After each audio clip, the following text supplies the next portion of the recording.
Ako si Vincent Pania Jr. Usa ka hostage since year 2003. Usa ka biktima sa trafficking, inhuman nga pagkabiktima. Uh, Usa ka kidnap hostage since year 2003. Usa ka biktima sa pagpakauaw sa dungog since yan 2003 o gilipon og taon-taon until 2018 up to 2025 sila pagbutang-butang sa kuha. So kini mga tao nga namutang-butang sa kuha, ako ni sila og ipakasuhan.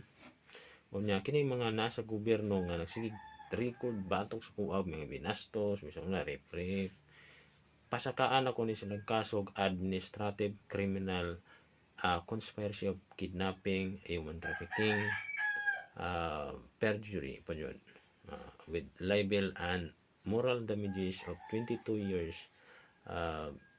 22 million pesos worth of moral damages, na bayro nun aning mga tawhana kaning kada usa nga may pirma nga mga naghimog record batok sa kong pangalan nga Vincent Pania Jr. pasakay rin, bisan unsa nga klase nga binastos o mga pagpakaulaw sa kondong mga ang akong demanda. Akong gireklamo dinhi sa Ombudsman Visayas o sa wala na sila sa serbisyo sa trial court na diretso ba sa trial court.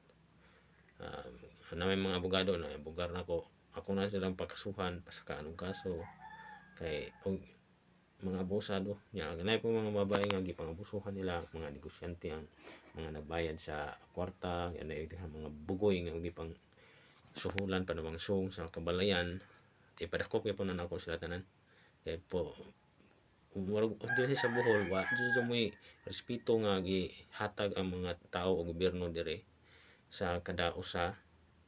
Akong namatikdan mga bay manghilag ilang pang kuan kay pangsuhulan ba trafficking style dito sa Manila gipangkasuhan ng mga presidente ito daghang mga congressman, mga senador gipambilanggo ko sila sa una karon diri abusado kay sila dire.